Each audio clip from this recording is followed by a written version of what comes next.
Africans are read at the same time. And we've always seen that the Kenyan budget is actually higher than Uganda, Tanzania, and I believe in Rwanda and Burundi combined. And so from the point of view of money alone, Kenya is a relatively rich country that is able to generate a lot of revenue that can be put to good use.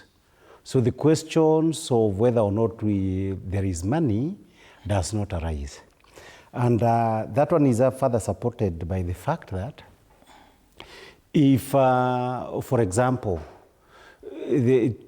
over the last 15, 20 years, something has been happening, you have been financing something, there is nothing new has changed, and you say that it is no longer feasible to undertake this particular activity, then the big question arises, where do you want to take that money?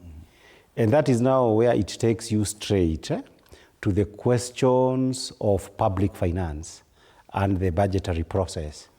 There is, the Finance Act is notorious in Kenya because that is the one that raises taxes. But there is a more important act, which Mheshimiwa Honorable Kilo can tell you, a law called the Appropriations Act. And right now you have three. A long time ago it used to be one, Appropriations Act.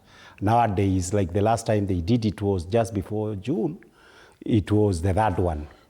Under that Appropriations Act, you get into a situations whereby in June, July, the Kenyan public is told we are going to allocate 500 billions to education, and we are going, for example, to allocate OP and NSIS and the Army an amount that amounts to 500 billion.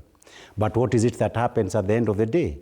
The actual money spent on education ends up being 400.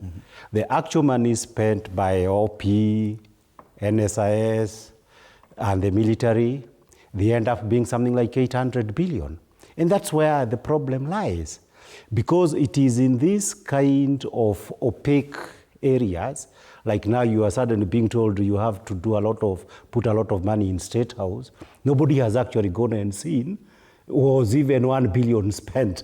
Nobody can even verify. Leave alone the 13 billion you are told has been spent. Nobody can say for sure that even 1 billion shillings was spent. And I believe that is where the problem is arising.